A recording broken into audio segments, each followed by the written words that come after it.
فيليكس دلفاف ኣብ ማእከል ከተማ ኒውዮርክ ከባቢ ኒው ሄንሰን ኣብ ሓደ ዕሙር ቤት ምግብን ውፅኢት ጸባን ይሰርሕ።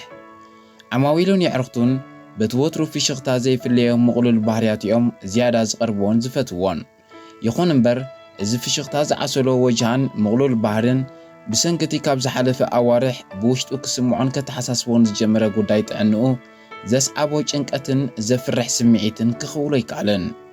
እቶም 4 ደቁ ኣመናዩ ዘፍቅሮምን ዘሕብሕቦምን ካብቲ ሓደ መዓልቲ ኣብ ማእከል ቤቱ ጠንጢናቶ ዝኸደት ኣደ ደቁ ካብ ዝፈላለ ንድሓር ከም ኣቦን ኣደን ኮይኑ ከዕብዮም ካብ ዝጅምር እነሆ ዓመታት ተቖፂሩ። ፊሊክስ ደልቫቭ እቶም ዘፍቅሮም ደቁ ከምቲ ንዕኡ ኣብ ግዜ ቁልዕነቱ ዘጋጥሞ ካብ ኣሕዋትካን ስድራ ቤትካን ተፈላሊኻ ኣብ ፈቐድኡ ተባታቲንካ ምንባር ፍጹም ኣይምነየሎምን እዩ። ኣብ ትሕቲ ዝኾነ ይኹን ኩነት ኣብ ትሕቲ እታ ምውቕቲ ቤቱ ምስ 4 ደቁ ብሓባር ንምንባር ለይትን መዓልትን እንዳሰርሐ መነባብርኡ ክመርሕ ይፅዕር። ንስለ ደቁ ዘይገብሮ ነገር የለን። እታ ዝዓበየት ጓሉ ኪያ 10 ዓመት እያ ዕድሚያ፣ ምንኣሳ ጃኔት ድማ 9፣ ወዱ ፍሌክስ ጄኣር 7፣ ክሪስታል ድማ ጓል 5 ዓመት እያ። ሎሪ ባርገስ ኣብታ ፊሊክስ ደልቫቭ ዝቕመጠላ ዞባ ከም ኣመሓዳሪት ማሕበራዊ ጉዳይ ኮይና ትነጥፍ ሰበይቲ እያ። ሓደ መዓልቲ ኣብታ ንሱ ዝሰርሓላ ቤት ምግብን መሸጣ ውፅኢት ጸባን ዝኾነ ትካል ኣላገሰት እሞ ነቲ ዘይጠባዩን ብቕዛነትን ዛንታን ተዋሒጡ ኮፍ ኢሉ ዝነበረ ፊሊክስ ሰላምታ መጠወትሉ። በቲ ኣዝዩ ዝሕሉን ዘይዕግብ ግብረ መልሲ ስለ ዝተገረመት ድማ ኦ ፊሊክስ ሎሚ መዓልቲ ወላ ባህ ይብልካንን ደሓን ዲኻ ክትብል ተወከሰቶ። እቲ ውዑይን ብምዉቕ ኣቀባብላ ዓማዊል ዝልለ ፊሊክስ ነቲ ጓሂ ዝጐልበቦ ገጹ ብፍሽኽታ ክቕንጠጥ እኳ እንተፈተነ ኣይኮነሉን። ደሓነ ኣብ ክንዲ ዝምልስ ኣብ ከቢድ ሓሳብ ተሸመመ። ጸገም እንተሎ ንገረኒ፣ እንታይ ኮንካ ተዛረብ። ፊሊክስ ነቲ ዝተሰከሞ ጾር ዝሰምዕ እዝኒ ስለ ዝረኸበ ከስተንፍሶም መረጸ። ነቲ ዝወረዶ ሽግር ድማ ካብ መጀመርያ ክሳብ መወዳእታ ዘርዚሩ ገለጸላ። ሚስ ሎሪ በቲ ዝሰምዐቶ በዳሂ ኩነታት ፊሊክስ ኪንዮ ምስምባድ ኣተሓሳሰባ። ድሮ እውን ምስ ሕልናኣ ክትመክርን ነቲ ኣብ ልዕሊ ፊሊክስ ኣጋጢሙ ዘሎ ጸገም ብኸምቲ ንሱ ዝምነዮ ንምፍትሑ እንታይ ክገብር ከም ዝኽእልን ምስ ነብሳ ክትዛተ ጀመረት። ፊሊክስ ድሮታ ምስ ሚስ ሎሪ ዝተረኸበላ ዕለት ኩነታት ጥዕንኡ ንኽምርመር ናብ ዶክተር ቀሪቡ ነይሩ።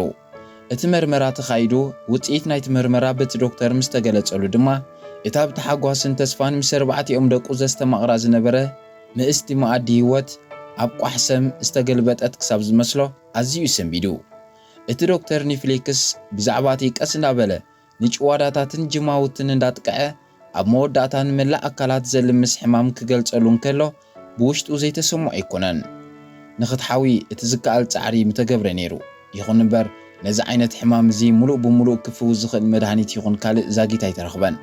እቶም ብኸምዚ ናትካ ዓይነት ሕማም ዝሳቐዩ ግዳያት ድማ ፈውሲ ቓንዛን መህድኢ መድሃኒት እንዳወሰዱ ካብ 2 ክሳብ 5 ዓመታት ጥራዮም ብህይወት ክቕጽሉ ተራዮም። ስለዚ እንዳበለ ነቲ መሪር ሓቂ ክገልጸሉ እንከሎ ፊሊክስ ብዛዕባ እቶም ኣዝዩ ዘፍቅሮምን ዝፈትዎምን ደቁ እንዳሓሰበ ነቲ ንቕርኒ ቢዒንቱ ከጠልቂ ዝጀመረ ንብዓት እዩ ዝደርስ ነበረ። ካብቲ ዶክተር ተፋንዩ ናብ ገዝኡ ምስ ተመልሰ ድማ ሙሉእ ለይቲ ክሓስብን ክጭነቕን ሓደረ። ንጽባሒቱ ሚስ ሎሪ ናብታ ዝሰርሓላ ቦታ መጺኣ ብዛዕባ እቲ ዘጨነቆ ጉዳይ ምስ ሓተተቶ ብዛዕባ እዝዩ ገሊጹላ። ዘካፍለክ ዘለኹ ጸገም ንሞት ፈሪሐ ኣይኮንኩን። እቲ ንዓይ ልዕሊ ሞት ዘፍርሓንን ዘተሓሳስበንን ዘሎ ጉዳይ ናተይ ሞት ዘይኮነ ብድሕሪ ሞተይ ኣብ ልዕሊ ደቀይ ክስዕብ ዝኽእል ምፍልላይን ምብትታንን እዩ። እወ እዝዩ ድቃስ ገሊዩን ዘሎ። ምኽንያቱ ደቀይ ከምቲ ኣነ ካብ ወለደይን ኣሕዋተይን ተፈላለየ ኣብ መዕበይ ዘኽታማትን ጎደናታትን ዘሕለፍከዎ ህይወት ኣብ ልዕሊ ደቀይ ክድገም ኣይደልን እየ። ግን ከኣ ሕጂ ጎሮሮ ፊሊክስ ብኽቱር ጓሂ ተዓጽወ። ብኹነታቱ ልባ ዝተተንከፈት ሚስ ሎሪ በርገስ ድማ ኢዳ ናብ መንኩቡ ልኢኻ እንዳደረዘት ኣጸናኒዓ ተፈልየቶ። ሚስ ሎሪ ካብ ፊሊክስ ተፈልያ ናብ ስርሓ ምስ ተመልሰት ብዛዕባ ፊሊክስ እንደቁን ካብ ምሕሳባ ኣይቋረፀትን። ንምሸቱ ካብ ስርሓ ናብ ገዛኣ ብዝኣተወት ድማ ብዛዕባ ተኸተሓሳስባ ዝወዓለ ጉዳይ ፊሊክስን 4 ደቁን ንበዓል ቤታ ሚስተር ዴቪድ ከተካፍሎ ብምውሳን ብዝርዝር ክትነግሮ ጀመረት። ሚስተር ዴቪድ ነታ 4 ቆልዑ ዘፍረየት ስድራ ንምእላይ ኣብ ሓደ ናይ ቱሪዝም ትካል ከም መራሒ መኪናን ኣብ ትርፊ ግዚኡ ድማ ከም መምህር ናይ ሙዚቃን ኮይኑ ይሰርሕ። ኣብታ ምሸት እቲኣ ብበዓልቲ ቤቱ ሎሪ ብዛዕባ እንዳ ፍሊክስ ንዝነገረቶ በዳሂ ፀገም ብፅሞና ድሕሪ ምስማዕ እሞ ጸሎት ሓዊስና ነዞም ስድራ እንታይ ክንሕግዞም ንኽእል ክብል ተወከሳ። ሚስ ሎሪ ኣብ ልዕሊ በዓል ቤታ ሙሉእ እምነት እዩ ዘለዋ። ኣነሲ ሓንቲ መፍትሒ ዝበልኮ ሓሳብ ኣላትኒ እንድዒ ንስኻ ከመይ ትቕበላ በለቶ። ኦኬ ንገርኒ መቸም ሓሳብካ ሓሳበይ ምዃኑ ትፈልጢ ኢኺ ቀጽሊ። እቲ ቐንዲ ንፍሊክስ ዘተሓሳስቦ ዘሎ ጉዳይ እቲ ዘይምሕር ሕማምን ብድሕሪኡ ኣብ ሓፂር እዋን ማለት ኣብ ሓፂር ዓመታት ክመፅኦ ዝኽእል ርጉፅ ሞትን ዘይኮነ ብድሕሪኡ ደቁ ከይበታተኑን ፋሕብትን ኢሎም ከይዓብን እዩ።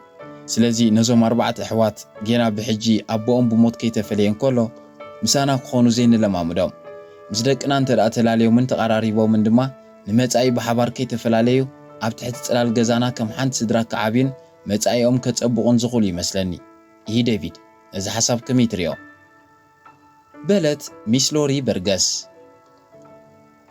ሚስተር ዴቪድ ነዚ ብሱሉን ሕልናውን ሓሳብ በዓልቲ ቤቱ ብኡንቡ እዩ ተቐቢልዎ። ይኹን እምበር ንሱ እውን ብጊድኡ ነቲ ናይ በዓልቲ ቤቱ ቅዱስ ተግባር ኣብ መዓልብኡ ንምብጻሕ ዝሕግዝን ዝድርኽን ተወሳኺ ሓሳብ ደኣ ኣቕረበላ።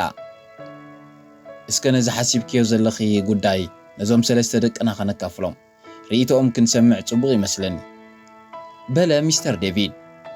ብድሕሪ እዚ እቲ ቦ ዝጠለቦ ኣኼባ ናይ ኣባላት ስድራ ኣብታ እንዳዕለሉ ዘማስዩላ ሳሎን ተጸውዐ። ወዲ 13 ዓመት ዴቪድ ኣይኣርን ጓል 10 ዓመት ጀሊሳን ከምኡውን ጓል 4 ዓመት ዛቻርን ኣብታ ሳሎን ተኣኻኺቦም ፈለማ ነቲ ብወላዲቶም ቀፂሉ ድማ ብወላዲኦም ዝዝንተወሎም ዝነበረ ሓቀኛ ዛንታ ህይወት ናይ ስድራ ፊሊክስ ደልቫቭ ሰምዑ። በቲ ሰምዕዎ ዘሕዝን ዛንታ ድማ ብፍላይቶም ምዕባይን ምንኣስን ኣሕዋት ኣመናተ ተንከፉ። ኣቦኦም ሚስተር ዴቪድ ወላዲቶም ሎረን እሞ ነዞም 4 ደቂ ፊሊክስ ማዕጾ ገዛና ርሒና ከም ኣባላት ስድራና እንተዳ ተቐቢልናዮም ከመይ ይመስለኩም ክብሉ ተወከስዎም። ንሕቶኦም ብኻልእ ዓይነት ሕቶ ዝመለሰ እቲ በኽሪ ወዶም ዴቪድ ኣይኣር እዩ ዝነበረ። እስከ ንበል ኣቦና ብቐታሊ ሕማም ናብ ዓዲ ሞት ይጓዓዝ እንተነበረ እሞ ንሕና ደቁ ድማ መጽለሊ ገዛ ኸነናዲ እንተተቐሰብና ስለዚ ክብል ንሓብቱ እንዳረኣየ መለሰ።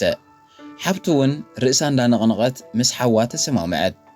እታ ስድራ ኣብ ሓደ ሓሳብ ብምስማራ ድማ ሚስ ሎሪ መሬት ቀልጢፉ ክወግሓላ እሞ ንፊሊክስ ረኺባ ከተበስሮ ተሃንጠየት። ኣብታ ዝቐጸለት ዕለት ሚስ ሎሪ ናብ ፊሊክስ ደው ኢላ ኣብ ቤት ጽሕፈታ ብሕት ኢሎም ንኽዘራርቡ ቆጸረቶ። ብመሰረት ቆጸርኡ ሰለይ እንዳበለ ኸደ ብፍሕሽው ገጽ ተቐቢላ ብዛዕባ እቲ ምስ ኣባላት ስድራኣ ዝተገብረ ዘተን ዝተበጽሐ ምርዳእን ገለጸትሉ። ፊሊክስ ኣብቲ መጀመርያ ቀልጢፉ ነቲ ትብሎ ዝነበረት ቆብ ከብሎ ኣይከኣለን። እንታይ እትብል ዘላ ንደቅኻ ን4ዮም ክወስዶም ነዞም ንማለቱ እውን ሪኣቶም ዘይትፈልጦም ቆልዑ ምሳይ ክወስዶም ምባላ ክተኣምኖ ዘጸግም ዘረባ እዩ። ይርዳእኒ እዩ ደቀይ ብድሕረይ ከይፈላለዩ ብሓባር ዝሓቕፎም ስድራ ቤት ከም ዘድልዮም ግን ብኸመይ ክብል ምስ ነፍሱ ተዛረበ። ሚስ ሎሪ ዝያዳ ምስ ኣብርህትሉ ድማ ነቲ ምእማኑ ዝጸገሞ ቅዱስ ተግባር ስድራ ቤት ሚስተር ዴቪድ ኣሚኑ ተረዳድኦም። ህዝቢ ናይቲ ኸባቢ ነተበግሶን ርህራህን ስድራ ቤት ሚስ ሎሪ በርገስ ብምስማዕ በብወገኑ ነታ ስድራ ንምሕጋዝ ተበገሰ። ፈለማ ደቂ ፊሊክሰንን ደቂ ሚስተር ዴቪድን ኣብ ሓደ ናይ መለለይ ግብጃ ተረኺቦም ብሓባር ክጻወቱ ዋዕሉ። ብድሕሪ ድማ እዩ እቲ ናይ ጭዋዳታት ሕማም ቀስ ብቐስ ኣብ ኣካላት ፊሊክስ እንዳተጋህደ ክኸይድ ጀመረ። ደቁ ክሳብ ምንቅስቓስ እናተሳእኖ ኣብ ዊልቸር ተሓፂሩ ምንባር ዝቐጽል ከም ውሉድ ዘይኮነ ከም ወላዲ እንዳተኻናኸኑ እንዳዛናግዑ ነብሱ እንዳሓጸቡን ጭሕሙ እንዳላጸዩን ኣብ ገዝኦም ሒዞም እዮም ጸኒሖም። ብወገን ስድራ ቤት ሚስተር ዴቪድ በቲ ዝተረኽበ ሓገዝ ለገስቲ ዝሓሸን ዝሰፍሐን መንበሪ ገዛ ኣዋዲዶም ከምኡውን ክሳብታ ብሂወት ዘሎ ኣብ ዝተፈላለየ መዘናግዒ ቦታታት እንዳወሰዱ የዘናግዕዎ ነበሩ። እቶም ቆልዑ እውን ዝምድንኦም እንዳተረረኸደ ፊሊክስ መዓልቱ እንዳተቃረበት ከም ዝመጸት ብዝተፈለጦ ሓደ መዓልቲ ንደቁ እንዳነብዐ ሰሲዒሙ ናብ ገዛ እንዳ ሚስተር ዴቪድ ክወስድዎ ሓበሮም። ኩሎም ብሓባር ኣብቲ ገዛ ምስ በጽሑ ሚስ ሎሪን በዓል ቤታን ብመኪና ሚስተር ዴቪድ ገይሮም ናብ ሆስፒታል ከብጽሕዎ ሓተተ። ንሳቶም እውን ከምቲ ዝበልዎ ገበሩ። እታ መኪና ካብ ቀጽሪ ናይቲ ንደቁ ዝሓቆፈት ገዛ ክትብገስ እንከላ የዒንት ፍሊክስ ናብቶም ብሓባር እንዳዘለሉ ምስ ደቂ ሚስ ሎሪ በርገስ ዝፃወቱ ዝነበሩ ደቁ ንሓንሳብን ንሓዋሩን ጠመቶም። ኣብ ሆስፒታል ልዕሊ ሓደ ሰሙን ኣይጸንሐን፣ ብሰላም ዓሪፉ። ንስነ ስርዓት ቀብሩ ኣብታ ጀለምታ ዝናብ ዘሰንያ ዕለት ክፍጸም እንከሎ ቀባሮ ብዛዕባ እቲ ደቁ ንምዕባይ ዝተቓለሶን ከይተፈላለዩ ብሓባር ንኽዓብዩ ብልቢ ዝፀዓረን ኣቦ እንዳልዓሉን ንልግስናን ቅዱስ ተግባርን ስድራ ቤት ሚስ ሎሪ እናድነቑን ብሰላም ተፋንዮሞ።